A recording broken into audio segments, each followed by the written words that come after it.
Thank you for having us here today to present our proposed comprehensive literacy plan for Jefferson High. We have a vision, and we'll show on the next slide, we'll show a vision of why we want to improve our literacy plan for our students. Over the past 5 years, we've noticed a trend in our test scores and student engagement that suggests that the current curriculum is not meeting student needs as well as it had in the past. In order to facilitate the development of our plan, we have formed a team, which we'll show on the next slide. Our team consists of 8 individuals from our school staff, and as you can see, we've included teachers from all areas of the high school because literacy skills impact learning in all areas. As a team, we have developed a vision for our comprehensive literacy plan. We will provide a collaborative learning community that offers authentic opportunities for students to develop literacy skills necessary to become self-directed 21st century learners and critical consumers of information through high-quality, explicit, and innovative teaching. We hope that after our presentation, you will vote to allow us to implement our plan. So the first thing that we put together was a needs assessment. Many of our staff members completed the needs assessment, and it helped us see where we were lacking and what we needed to do going forwards. Our needs assessment covered 6 topics: the Common Core standards, assessment, instruction, curriculum, technology, and administration and resources. We had 8 teachers respond, who represented a wide variety of content areas and the whole 9th through 12th grade span.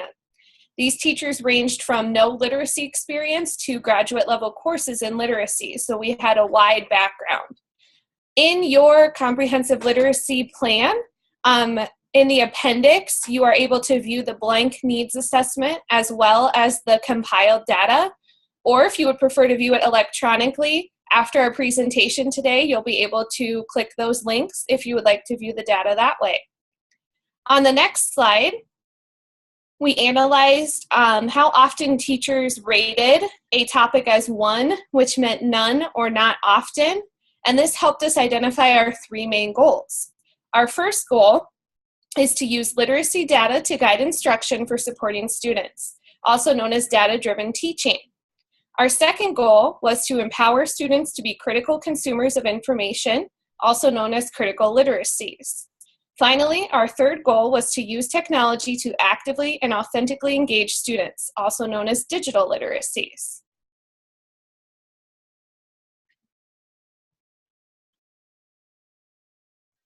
Our first goal, data-driven teaching, is important because in the past, we did not have a clearly defined assessment plan.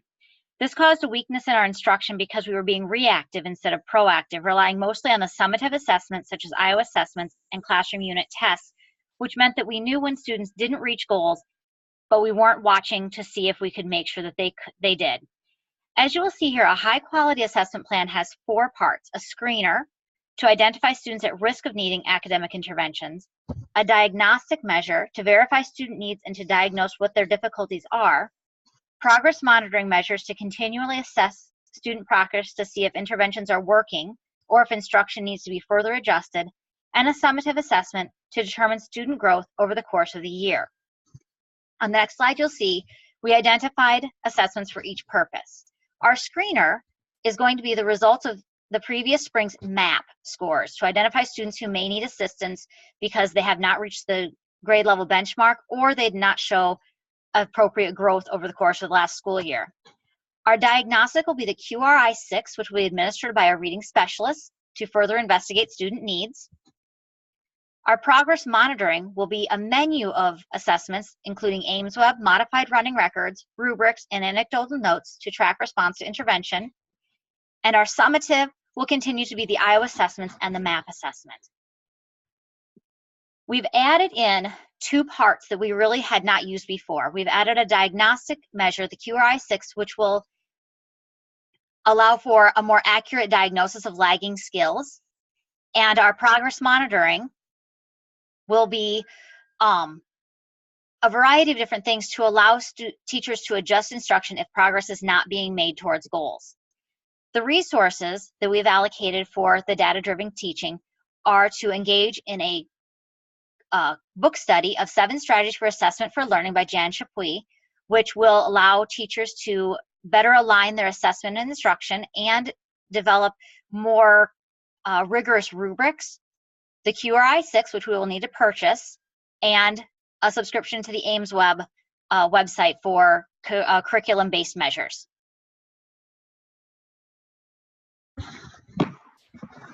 In addition to data-driven, to help achieve part of our second goal, we plan to study and incorporate critical literacy. So students who are critically literate show an affinity for disrupting the commonplace thinking, interrogating multiple perspectives, unpacking issues sociopolitically, and taking social action for purposes of creating a more just and equitable world. So by teaching our students these characteristics, we can help them become critical consumers of the world around them. And on the next slide, there's some resources. So for teachers, we're going to do a book study, Critical Literacies in the Classroom by Wendy Morgan. And then we're also going to be incorporating in the classroom some things for students. So they'll have the opportunity to use peer grade, have choice, use close reading strategies, read diverse books, and also use think alouds and questioning strategies. The other part of our second goal is digital literacy. And according to the American Library Association, digital literacy is the ability to use information and communication technologies to find, evaluate, create, and communicate information, requiring both cognitive and technical skills. Our hope is that our students will be able to go beyond just using technology in a way that just replaces paper and pencil and move towards that evaluate and create stage. Some of the resources we have for digital literacy is a book study over adolescence and digital literacies by Sarah Codger. We will also have many professional development sessions over the book and some other technology resources available to teachers. We will have to purchase an online subscription to News ELA Pro, which is a website that allows students to read current issue articles. And then there's also a wide variety of other free resources that teachers will be able to select to meet their needs.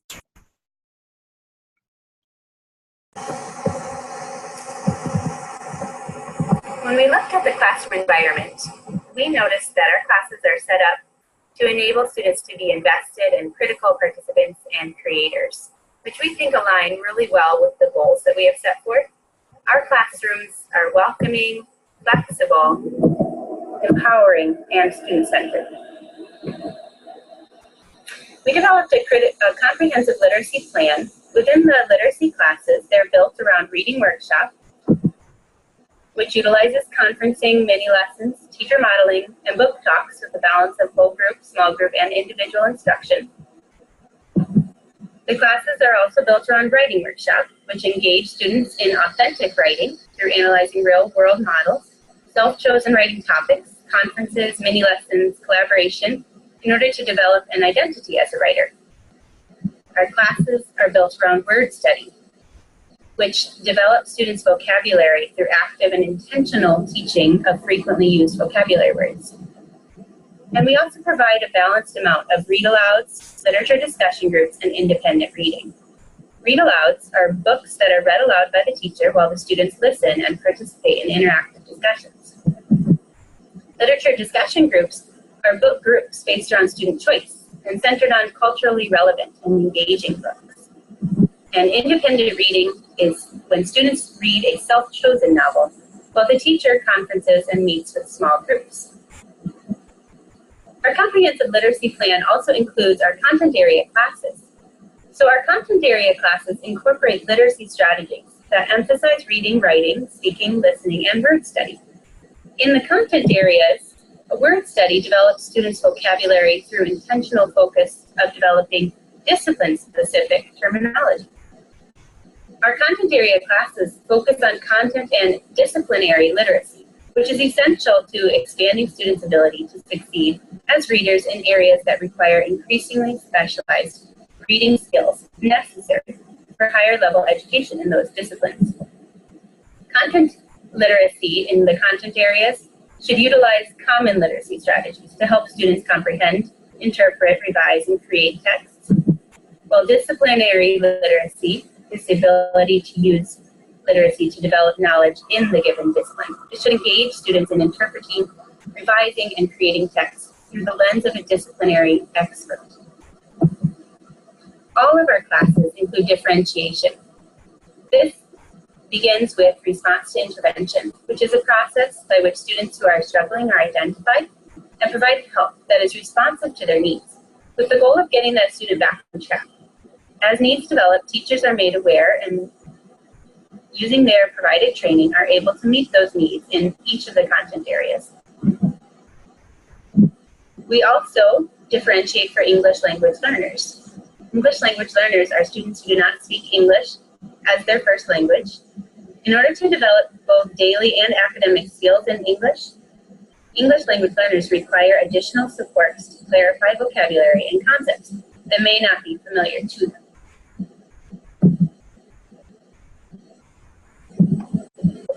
So we have a variety of resources that teachers will be including in their classrooms. So we just wanted to set some guidelines with what those resources should be like. First of all, resources should be aligned with the Common Core state standards.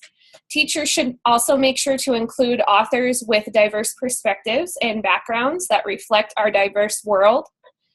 They should provide an integrated and balanced approach to literacy instruction with many of the strategies that Autumn just mentioned. They should include classic, contemporary, and multicultural literature that provide mirrors, windows, and doors for students to see themselves and to see others better. There should be a variety of genres and text structures included. The resources should incorporate technology that provide authentic opportunities for our students and help develop them into critical consumers. They should provide ELL support. They should also provide support for struggling students and advanced students. They should include formative and summative assessments that are aligned with instruction and our standards referenced. So one way we hope to achieve this is by building up classroom libraries in all classrooms, not just the ELA classroom. So for classroom libraries, teachers should make sure to include a range of genres, topics, perspectives, and materials.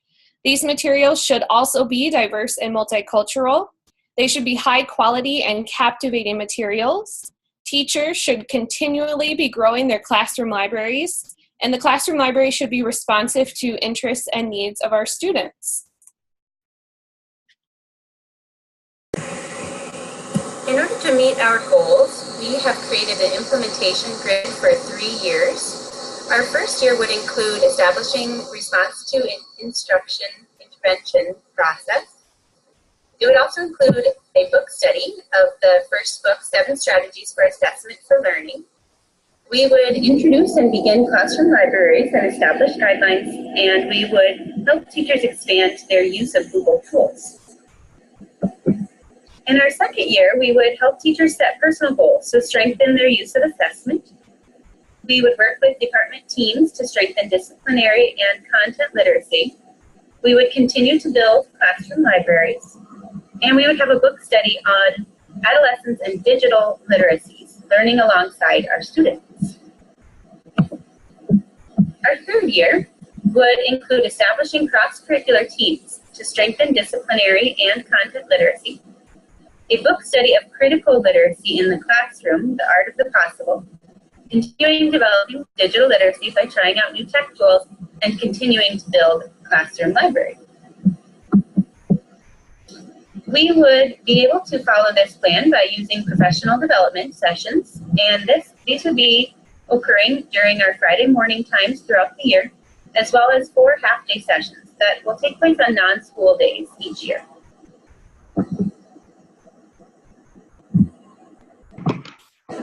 So the biggest question in order to accomplish all of this would be, how much is it going to cost to implement the entire program? So the cost for the entire program would be $71,600. So you'll be able to see on your handout a breakdown for that. and I will talk through that a little bit here as well. So we talked about using the progress monitoring system of AimsWeb. So as part of that, we'd like to train the ELA teachers, so there would be a cost for that. In addition, we would also need to subscribe to AimsWeb. As part of our digital literacy goal, we would also need a subscription to News ELA. And as part of our diagnostic assessment, we would need to purchase some QRI-6 books. We talked about a big part of our program being the classroom libraries, so we've allotted $500 per teacher per year in order to build up those resources. The first year we would also need to have some sort of money for storage for those classroom libraries, since not all teachers currently have somewhere to store everything. In our first year, we'd also be doing the book study of 7 Strategies of Assessment for Learning, and each teacher would need a copy of that book.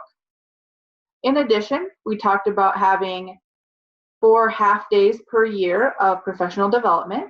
So we've also built in the cost for the literacy team contract payoff for that.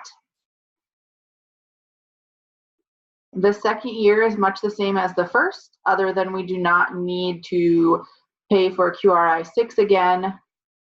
We would still need to pay for our subscriptions, for our classroom library build-up, and then our book study in year 2 is adolescence and digital literacies. Year 3, again, is much the same with our subscriptions, our classroom libraries, our contract payoff, and then our book study of critical literacy in the classroom.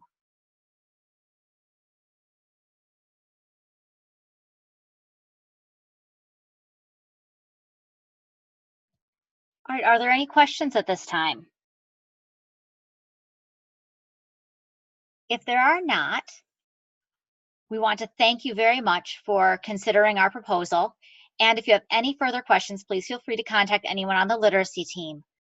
We want to move forward with our chance to follow this vision, and we hope that you support us in this. Thank you.